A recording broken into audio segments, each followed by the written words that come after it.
Chapter 5. They went across the lake to the region of the Gerasenes. When Jesus got out of the boat, a man with an evil spirit came from the tombs to meet him. This man lived in the tombs, and no one could bind him anymore, not even with a chain.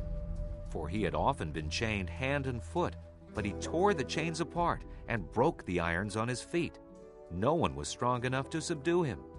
Night and day among the tombs and in the hills, he would cry out and cut himself with stones.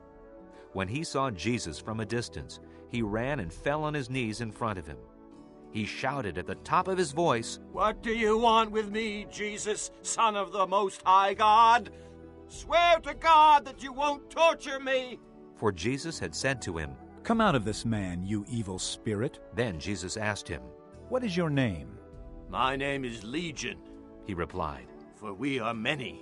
And he begged Jesus again and again not to send them out of the area.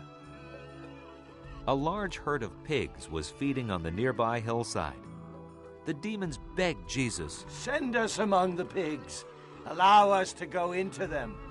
He gave them permission, and the evil spirits came out and went into the pigs. The herd, about 2,000 in number, rushed down the steep bank into the lake and were drowned. Those tending the pigs ran off and reported this in the town and countryside, and the people went out to see what had happened. When they came to Jesus, they saw the man who had been possessed by the legion of demons, sitting there dressed and in his right mind, and they were afraid. Those who had seen it told the people what had happened to the demon-possessed man, and told about the pigs as well. Then the people began to plead with Jesus to leave their region. As Jesus was getting into the boat, the man who had been demon-possessed begged to go with him. Jesus did not let him, but said, "Go home to your family and tell them how much the Lord has done for you, and how he has had mercy on you." So the man went away and began to tell in the Decapolis how much Jesus had done for him, and all the people were amazed. When Jesus had again crossed over by boat to the other side of the lake, a large crowd gathered around him while he was by the lake. Then one of the synagogue rulers, named Jairus, came there.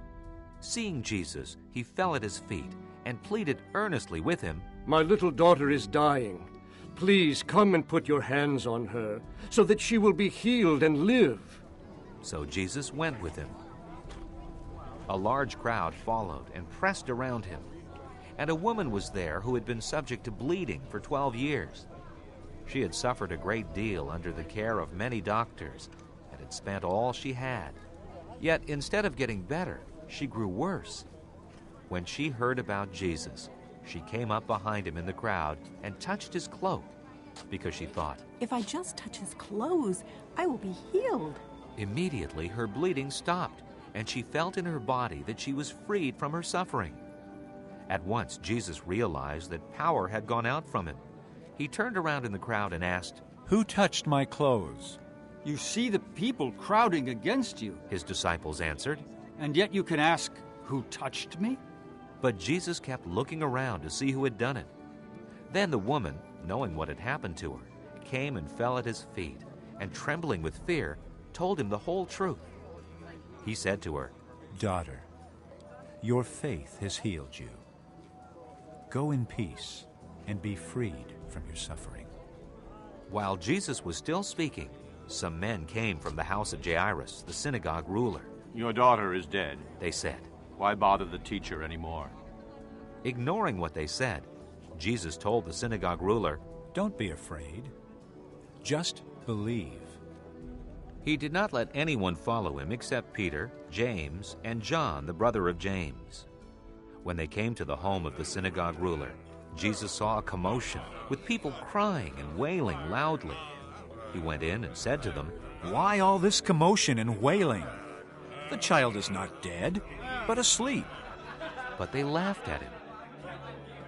After he put them all out, he took the child's father and mother and the disciples who were with him and went in where the child was.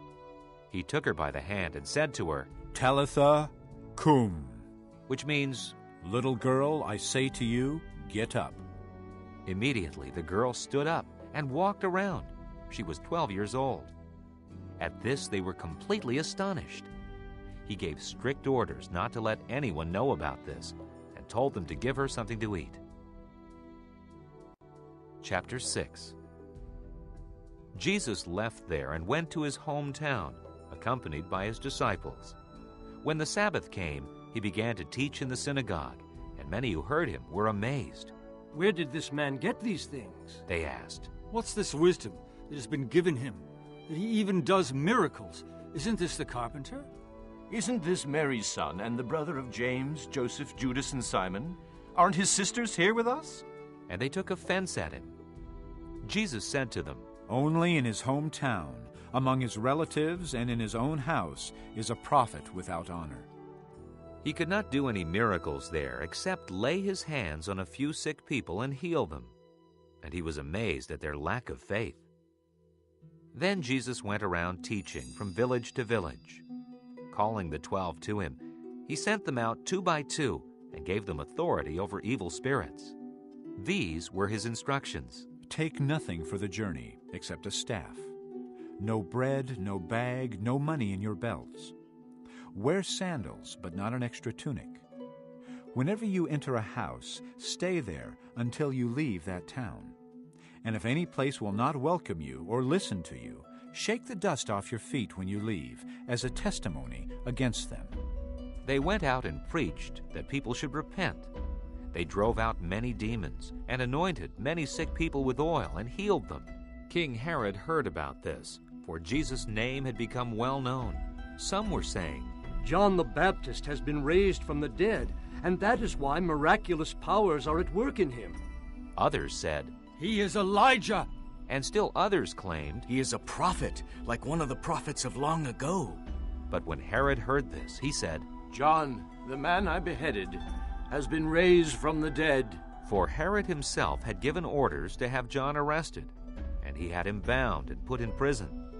He did this because of Herodias, his brother Philip's wife, whom he had married. For John had been saying to Herod, It is not lawful for you to have your brother's wife. So Herodias nursed a grudge against John and wanted to kill him. But she was not able to, because Herod feared John and protected him, knowing him to be a righteous and holy man. When Herod heard John, he was greatly puzzled, yet he liked to listen to him. Finally, the opportune time came. On his birthday, Herod gave a banquet for his high officials and military commanders and the leading men of Galilee. When the daughter of Herodias came in and danced, she pleased Herod and his dinner guests. The king said to the girl, Ask me for anything you want, and I'll give it to you. and he promised her with an oath. Whatever you ask, I will give you, up to half my kingdom. She went out and said to her mother, What shall I ask for? The head of John the Baptist. she answered. At once the girl hurried into the king with a request. I want you to give me right now the head of John the Baptist on a platter. The king was greatly distressed, but because of his oaths and his dinner guests, he did not want to refuse her. So he immediately sent an executioner with orders to bring John's head. The man went, beheaded John in the prison, and brought back his head on a platter. He presented it to the girl, and she gave it to her mother. On hearing of this, John's disciples came and took his body and laid it in a tomb. The apostles gathered around Jesus and reported to him all they had done and taught. Then, because so many people were coming and going that they did not even have a chance to eat, he said to them, Come with me by yourselves to a quiet place and get some rest. So they went away by themselves in a boat to a solitary place. But many who saw them leaving recognized them and ran on foot from all the towns and got there ahead of them. When Jesus landed and saw a large crowd, he had compassion on them, because they were like sheep without a shepherd. So he began teaching them many things. By this time it was late in the day, so his disciples came to him. This is a remote place, They said, and it's already very late. Send the people away so they can go to the surrounding countryside and villages and buy themselves something to eat. But he answered, You give them something to eat. They said to him, That would take 8 months of a man's wages. Are we to go and spend that much on bread and give it to them to eat? How many loaves do you have? he asked. Go and see. When they found out, they said, 5, and 2 fish. Then Jesus directed them to have all the people sit down in groups on the green grass. So they sat down in groups of hundreds and 50s. Taking the 5 loaves and the 2 fish and looking up to heaven, he gave thanks and broke the loaves. Then he gave them to his disciples to set before the people. He also divided the 2 fish among them all. They all ate and were satisfied, and the disciples picked up 12 basketfuls of broken pieces of bread and fish. The number of the men who had eaten was 5,000. Immediately Jesus made his disciples get into the boat and go on ahead of him to Bethsaida, while he dismissed the crowd. After leaving them, he went up on a mountainside to pray. When evening came, the boat was in the middle of the lake, and he was alone on land. He saw the disciples straining at the oars because the wind was against them. About the 4th watch of the night, he went out to them, walking on the lake. He was about to pass by them, but when they saw him walking on the lake, they thought he was a ghost. They cried out because they all saw him and were terrified. Immediately he spoke to them and said, "Take courage. It is I. Don't be afraid." Then he climbed into the boat with them, and the wind died down. They were completely amazed, for they had not understood about the loaves. Their hearts were hardened. When they had crossed over, they landed at Gennesaret and anchored there. As soon as they got out of the boat, people recognized Jesus. They ran throughout that whole region and carried the sick on mats to wherever they heard he was. And wherever he went, into villages, towns, or countryside, they placed the sick in the marketplaces. They begged him to let them touch even the edge of his cloak, and all who touched him were healed. Chapter 7.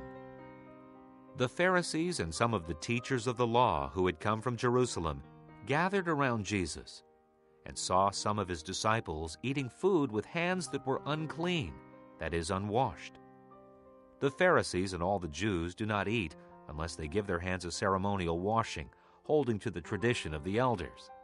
When they come from the marketplace, they do not eat unless they wash, and they observe many other traditions, such as the washing of cups, pitchers, and kettles. So the Pharisees and teachers of the law asked Jesus, "Why don't your disciples live according to the tradition of the elders, instead of eating their food with unclean hands?" He replied, Isaiah was right when he prophesied about you hypocrites. As it is written,